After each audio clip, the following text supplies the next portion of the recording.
ਸੋਚੋ, ਤੁਸੀਂ ਬਾਜ਼ਾਰ ਵਿੱਚ ਆਰਾਮ ਨਾਲ ਖਰੀਦਦਾਰੀ ਕਰ ਰਹੇ ਹੋ ਜਾਂ ਸ਼ਾਇਦ ਘਰ ਵਿੱਚ ਚਾਹ ਕੱਪ ਪੀ ਰਹੇ ਹੋ ਤੇ ਅਚਾਨਕ ਤੁਹਾਡੇ ਮੋਬਾਈਲ ਫੋਨ ਵਿੱਚੋਂ ਇੱਕ ਬਹੁਤ ਹੀ ਉੱਚੀ ਕੰਨ ਫਾੜ ਦੇਣ ਵਾਲੀ ਆਵਾਜ਼ ਆਣੀ ਸ਼ੁਰੂ ਹੋ ਜਾਂਦੀ ਹੈ। ਕੋਈ ਆਮ ਰਿੰਗਟੋਨ ਨਹੀਂ, ਬਲਕਿ ਇੱਕ ਖਤਰੇ ਵਾਲਾ ਸਾਇਰਨ।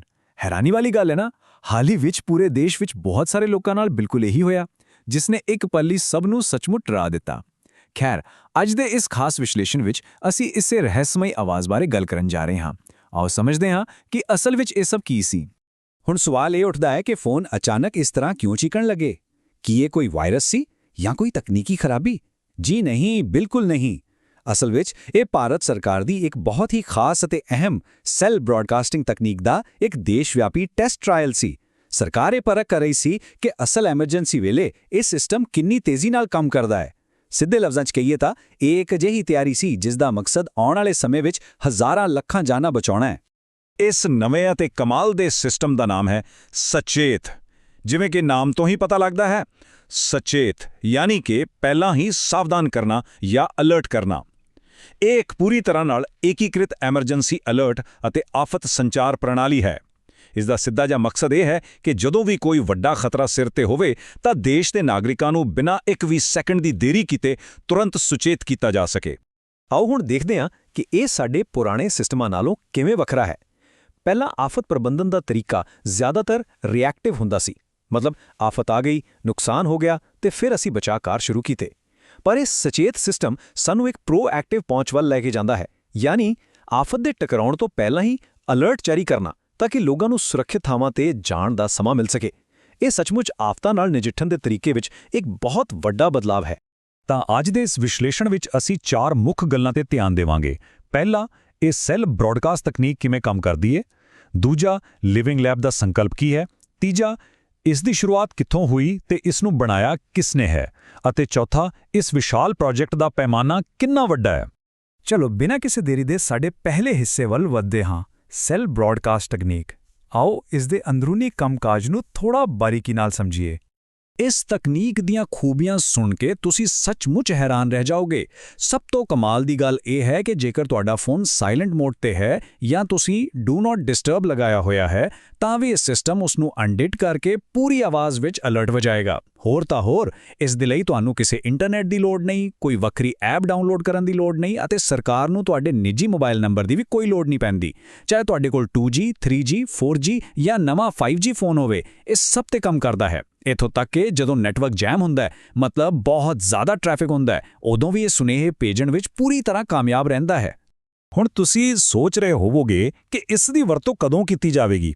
ਅਧਿਕਾਰੀਆਂ ਮੁਤਾਬਿਕ ਇਸ ਨੂੰ ਬਹੁਤ ਹੀ ਗੰਭੀਰ ਸਥਿਤੀਆਂ ਲਈ ਰੱਖਿਆ ਗਿਆ ਹੈ, ਜਿਵੇਂ ਕਿ ਅਚਾਨਕ ਭੂਚਾਲ ਆਣਾ, ਖਤਰਨਾਕ ਚੱਕਰਵਾਤ ਜਾਂ ਹੜ੍ਹ ਦਾ ਆਣਾ, ਸੁਨਾਮੀ, ਜਾਨਲੇਵਾ ਲੂ ਜਾਂ ਫਿਰ ਇੱਥੋਂ ਤੱਕ ਕਿ ਦੇਸ਼ ਵਿੱਚ ਸੁਰੱਖਿਆ ਐਮਰਜੈਂਸੀ ਜਾਂ ਯੁੱਧ ਵਰਗੇ ਹਾਲਾਤ ਬਣ ਜਾਣ। ਇਹਨਾਂ ਸਾਰੇ ਨਾਜ਼ੁਕ ਹਾਲਾਤਾਂ ਵਿੱਚ ਇਸ ਸਿਸਟਮ ਲੋਕਾਂ ਦੀਆਂ ਜਾਨਾਂ ਬਚਾਉਣ ਲਈ ਇੱਕ ਮੋਹਰੀ ਹਥਿਆਰ ਦਾ ਕੰਮ ਕਰੇਗਾ।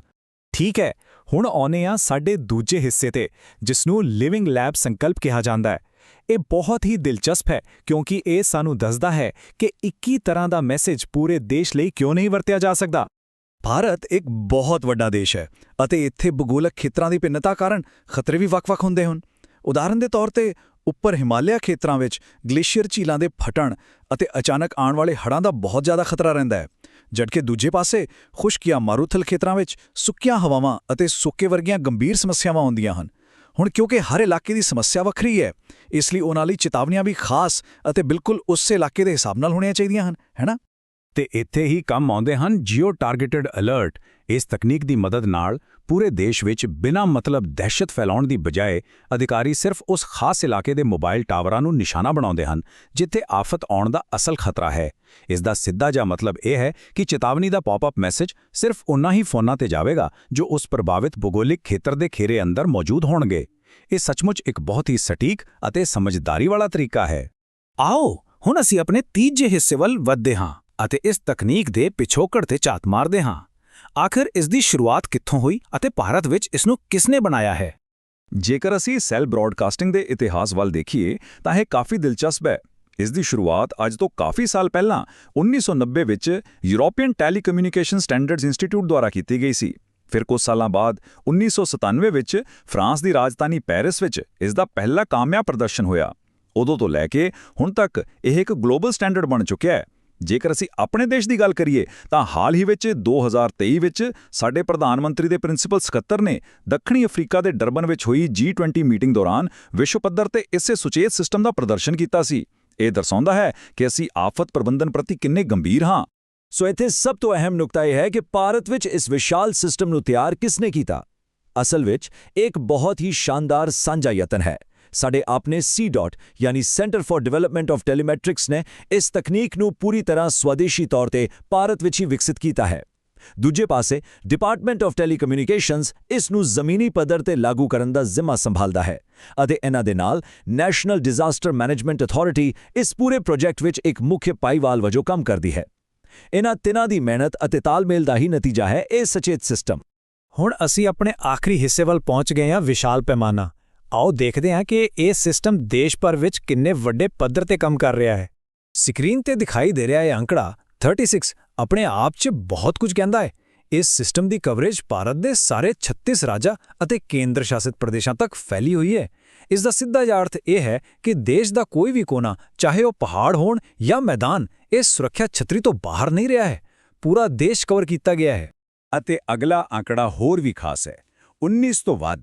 ਜਦੋਂ ਇਹ ਅਲਰਟ ਫੋਨ ਤੇ ਆਉਂਦਾ ਹੈ ਤਾਂ ਇਹ ਸਿਰਫ ਅੰਗਰੇਜ਼ੀ ਜਾਂ ਹਿੰਦੀ ਤੱਕ ਹੀ ਸੀਮਿਤ ਨਹੀਂ ਰਹਿੰਦਾ, ਸਗੋਂ ਇਹ ਪੌਪਅਪ ਮੈਸੇਜ 19 ਤੋਂ ਵੱਧ ਭਾਰਤੀ ਖੇਤਰੀ ਭਾਸ਼ਾਵਾਂ ਵਿੱਚ ਭੇਜੇ ਜਾਂਦੇ ਹਨ।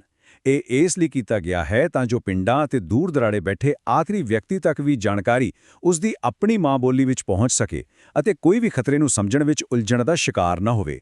ਤੇ ਜ਼ਰਾ ਇਸ ਅੰਕੜੇ ਵੱਲ ਦੇਖੋ, 134 ਬਿਲੀਅਨ ਯਾਨੀ 134 ਅਰਬ ਤੋਂ ਵੱਧ। ਸੁਣ ਕੇ ਹੈਰਾਨੀ ਹੁੰਦੀ ਹੈ ਨਾ? ਇਹ ਅੰਕੜਾ ਇਸ ਗੱਲ ਦਾ ਸਬੂਤ ਹੈ ਕਿ ਜਨਤਕ ਪਹੁੰਚ ਦਾ ਪੈਮਾਨਾ ਕਿੰਨਾ ਵਿਸ਼ਾਲ ਹੈ। ਹੁਣ ਤੱਕ ਅਲਰਟ ਸਿਸਟਮਾਂ ਦੇ ਜ਼ਰੀਏ 134 ਬਿਲੀਅਨ ਤੋਂ ਵੱਧ ਵਾਰ ਚੇਤਾਵਨੀਆਂ ਭੇਜੀਆਂ ਜਾ ਚੁੱਕੀਆਂ ਹਨ। ਇਹ ਦਰਸਾਉਂਦਾ ਹੈ ਕਿ ਇਸ ਤਕਨੀਕ ਦੀ ਸਮਰੱਥਾ ਅਸਲ ਵਿੱਚ ਬੇਮਿਸਾਲ ਹੈ। ਇਸ ਸਾਰੀ ਚਰਚਾ, ਇਹ ਸਾਰੇ ਅੰਕੜੇ ਸਾਨੂੰ ਆਖਿਰਕਾਰ ਇੱਕ ਬੁਨਿਆਦੀ ਸੱਚਾਈ ਵੱਲ ਵਾਪਸ ਲੈ ਜਾਂਦੇ ਹਨ। ਜੇ ਅਸੀਂ ਸਮਾਂ ਰਹਿੰਦੇ ਅਗਾਊਂ ਚੇਤਾਵਨੀ ਦੇ ਸਕੀਏ ਤਾਂ ਅਸੀਂ ਅਣਗਿਣਤ ਜਾਨਾਂ ਬਚਾ ਸਕਦੇ ਹਾਂ।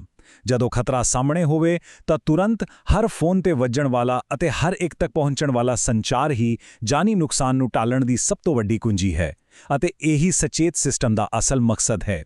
ਸੋ ਜਿਵੇਂ-ਜਿਵੇਂ ਟੈਕਨੋਲੋਜੀ ਸਾਡੇ ਆਮ ਜਿਹੇ ਮੋਬਾਈਲ ਫੋਨਾਂ ਨੂੰ ਜਾਨ ਬਚਾਉਣ ਵਾਲੇ ਪਾਵਰਫੁਲ ਸਾਇਰਨਾਂ ਵਿੱਚ ਬਦਲ ਰਹੀ ਹੈ ਤਾਂ ਇੱਕ ਬਹੁਤ ਹੀ ਵੱਡਾ ਸਵਾਲ ਪੈਦਾ ਹੁੰਦਾ ਹੈ, ਭਵਿੱਖ ਵਿੱਚ ਵਿਸ਼ਵ ਵਿਆਪੀ ਆਫਤਾਂ ਦਾ ਸਾਹਮਣਾ ਕਰਨ ਲਈ ਹੋਰ ਕਿਹੜੇ ਨਵੇਂ ਪ੍ਰੋਐਕਟਿਵ ਸਾਧਨ ਵਿਕਸਿਤ ਕੀਤੇ ਜਾਣਗੇ?